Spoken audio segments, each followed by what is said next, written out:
Salíamos con buena brisa a estribor y durante algún tiempo navegamos veloces sin pensar absolutamente en el peligro, pues en realidad no veíamos la menor causa de preocupación. Pronto sentimos que nos oponía un viento que venía de Helseggen. Esto era desusado, algo que jamás nos había sucedido, y empecé a ponerme inquieto sin saber exactamente por qué. Dejamos ir la barca al viento, pero nunca pudimos hendir los remolinos. Estaba a punto de proponer que volviéramos al lugar del anclaje cuando, al mirar hacia atrás, vimos todo el horizonte como envuelto en una nube extraña. Era de color del cobre, que ascendía con una velocidad pasmosa. Al mismo tiempo, la brisa que nos había impulsado cesó, y sorprendidos entonces por una calma chicha, derivamos a merced de todas las corrientes. Pero ese estado de cosas no duró mucho tiempo, como para poder reflexionar sobre ello. En menos de un minuto, la tempestad ya estaba sobre nosotros. En menos de dos, el cielo se puso enteramente encapotado y se puso repentinamente tan negro que, con la espuma pulverizada que nos saltaba a los ojos, no podíamos vernos los unos a los otros en el queche. Intentar describir semejante huracán sería una locura. El más viejo marinero noruego no ha pasado jamás por semejante prueba. Habíamos arriado nuestras velas antes que el ventarrón nos sorprendiera. Pero con la primera ráfaga nuestros dos mástiles se vinieron abajo, como si hubieran sido aserrados por su base. El mástil mayor arrastró consigo a mi hermano pequeño, quien se había asido a él para salvarse.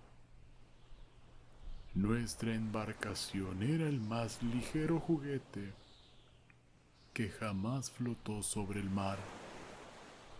Tenía un puente completamente cerrado, con una sola escotilla pequeña en la proa, que siempre habíamos tenido por costumbre cerrarla sólidamente cuando atravesábamos el Moskoström. Necesaria precaución en un mar picado. Pero en las circunstancias actuales nos hubiéramos hundido enseguida, pues durante algunos momentos estuvimos literalmente sepultados bajo el agua. ¿Cómo pudo mi hermano menor escapar a la muerte?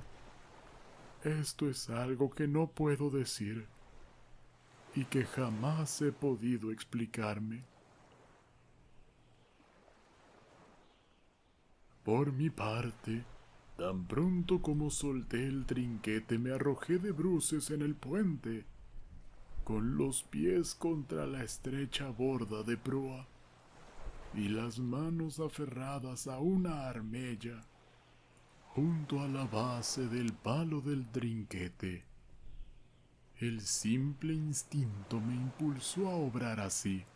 Era, sin duda, lo mejor que podía hacer, pues estaba demasiado aturdido para pensar.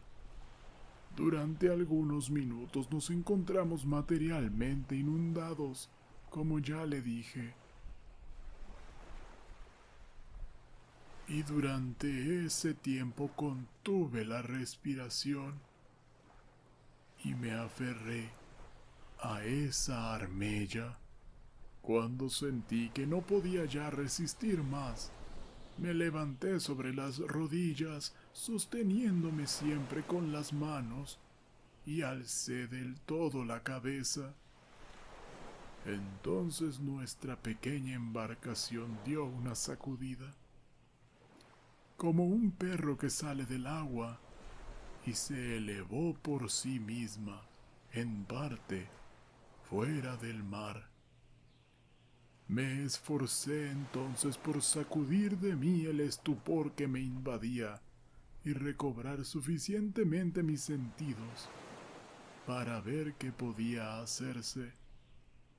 Cuando sentí que alguien me cogía del brazo, era mi hermano mayor, y mi corazón saltó de alegría, ya que creía que había caído por la borda.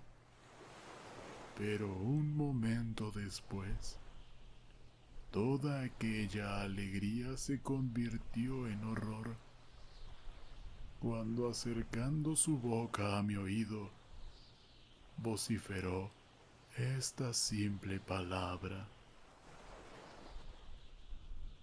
¡Mosca Strong!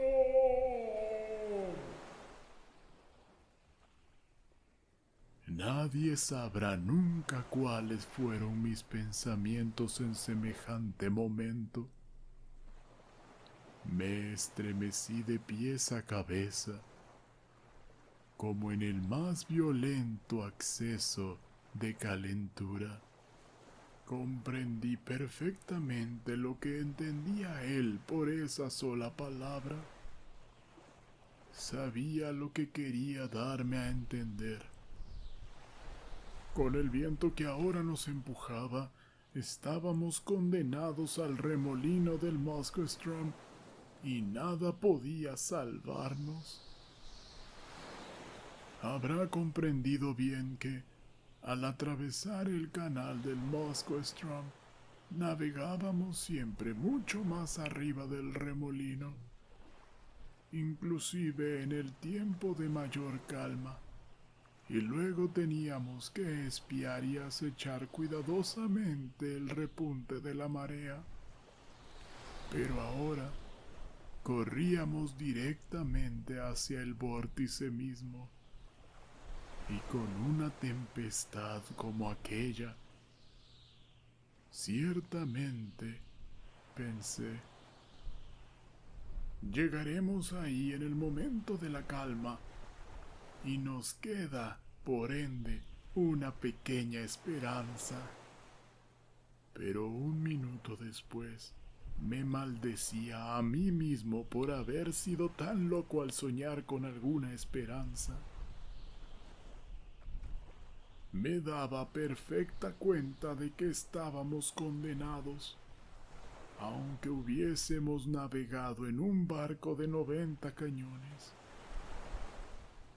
En este momento, la primera furia de la tempestad se había agotado, o quizás nosotros no la sentíamos tanto porque corríamos delante de ella.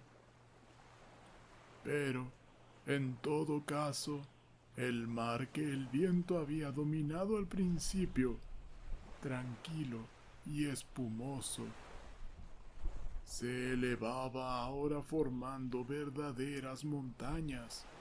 Asimismo, había ocurrido un cambio singular en los cielos, en torno a nosotros y en todas direcciones. Seguía siendo negro como la pez, pero casi encima de nosotros se había formado una abertura circular, un trozo de cielo claro, claro como jamás lo había visto, de un azul intenso y brillante, y a través de esta abertura resplandecía la luna llena con un brillo que jamás antes conocí. Lo iluminaba todo en torno nuestro con perfecta nitidez. Pero, oh Dios mío, qué escena iluminaba. Hice entonces uno o 2 esfuerzos para hablarle a mi hermano. Pero el estruendo, sin que me pudiera explicar cómo, había aumentado hasta tal punto que no pude hacer que entendiera ni una sola de mis palabras, aunque grité en su oído con toda la fuerza de mis pulmones.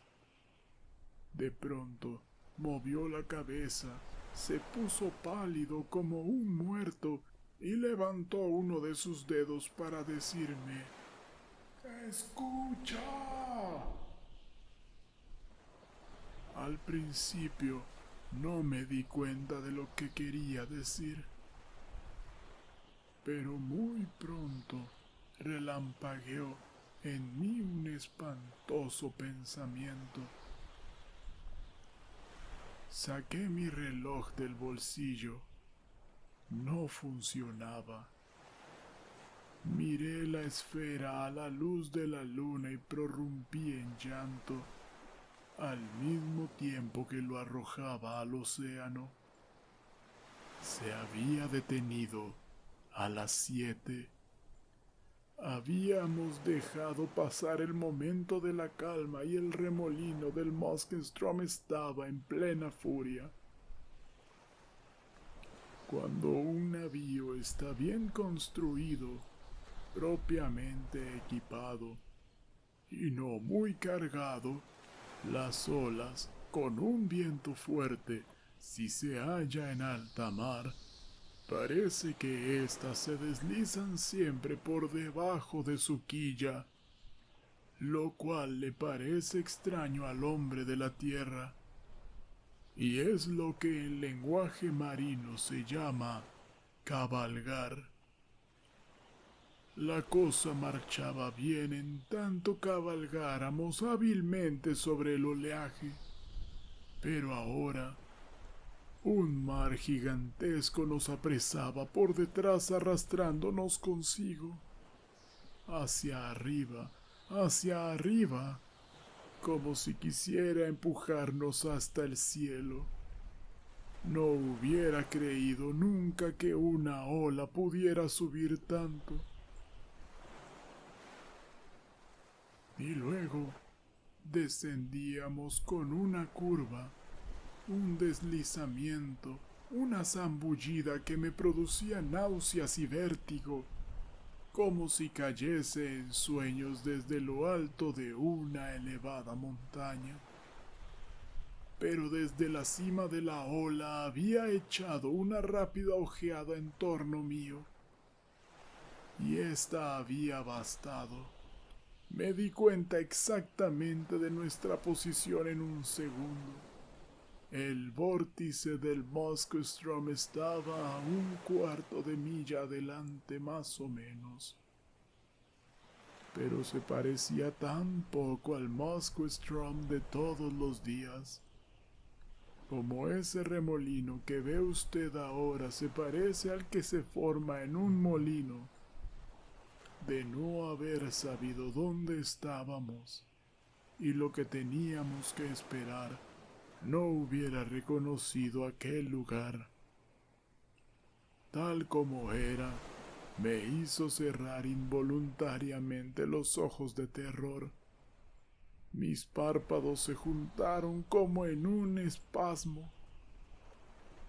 Menos de 2 minutos después, sentimos de pronto que se calmaba el oleaje y nos envolvió la espuma. La embarcación dio una brusca semivirada a babor y partió en esa nueva dirección como un rayo. En el mismo momento, el rugido del agua quedó completamente sofocado por una especie de clamor agudo, por un ruido tal que puede usted imaginar representándose las válvulas de escape de 1000 buques lanzando vapor al mismo tiempo. Estábamos ahora en la faja agitada que circunda siempre el remolino, y pensaba, naturalmente, que en un instante íbamos a hundirnos en el abismo. cuyo fondo no podíamos ver distintamente a causa de la prodigiosa velocidad con que éramos arrastrados. El queche no parecía hundirse en el agua, sino rozaba como una burbuja sobre la superficie de la ola. Teníamos el remolino a estribor y a babor se extendía el vasto océano que acabábamos de dejar. Se elevaba como un muro gigantesco oscilando entre nosotros y el horizonte. Esto podrá parecer extraño, pero entonces, cuando nos hallábamos en las verdaderas fauces del abismo, sentí más sangre fría que cuando nos aproximábamos a él. Habiendo desechado toda esperanza, me liberé en gran parte de aquel terror que al principio se había apoderado de mí. Supongo que era la desesperación lo que ponía en tensión mis nervios. Tomará usted quizá esto por una jactancia, pero no le digo sino la verdad. Empecé a pensar cuán magnífico era morir de aquel modo, y qué tonto había sido al preocuparme de una cosa tan banal como mi conservación individual ante manifestación tan prodigiosa del poder de Dios. Creo que hasta enrojecí de vergüenza cuando esta idea cruzó por mi mente.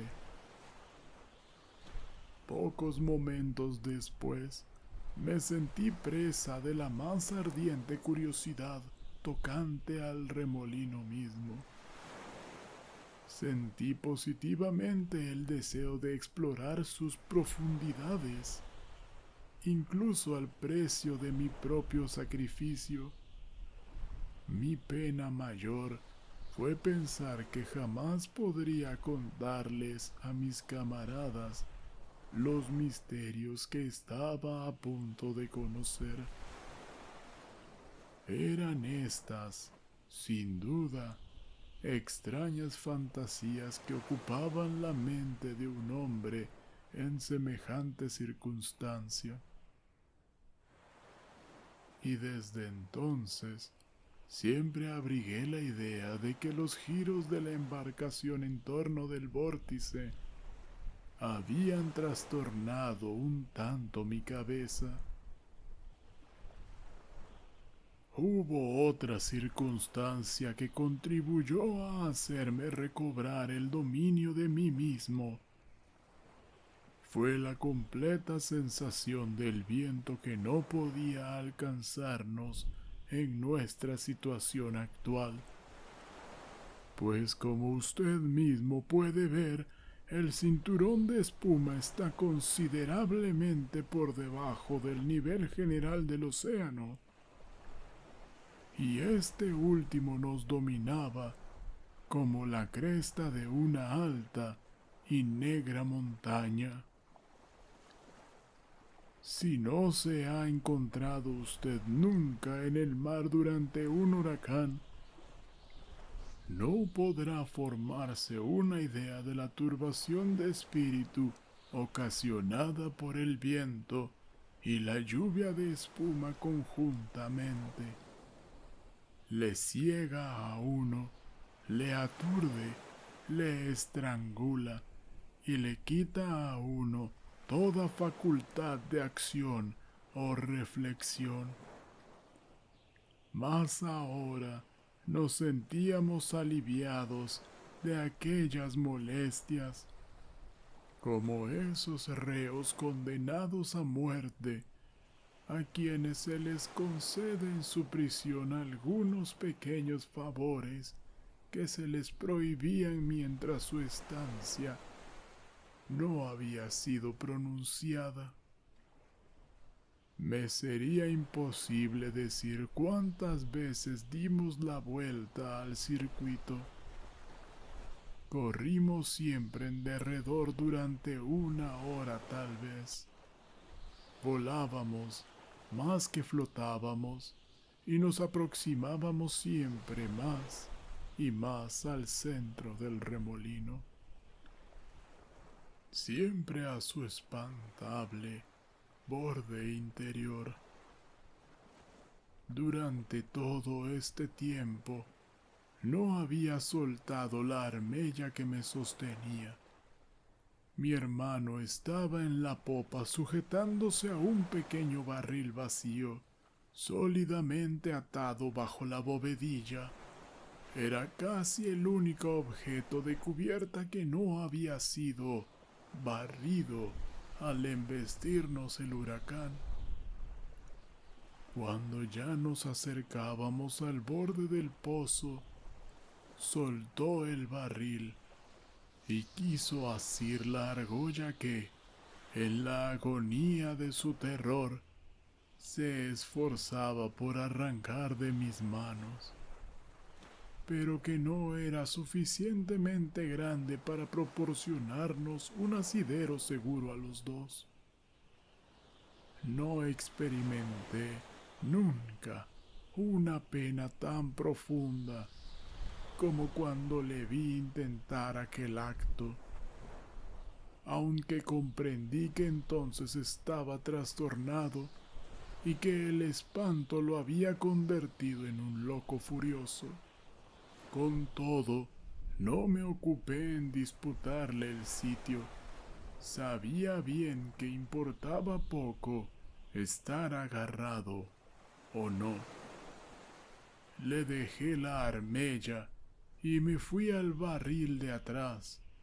Ah, había gran dificultad para efectuar esta maniobra, pues el queche se deslizaba en torno con bastante facilidad, aplomado sobre su quilla, tan solo impulsado de un lado para otro por las enormes olas y el hervor del remolino.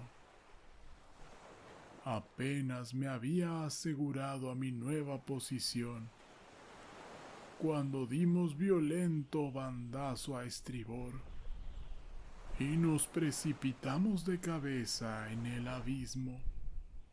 Murmuré una rápida oración a Dios y pensé que todo había terminado.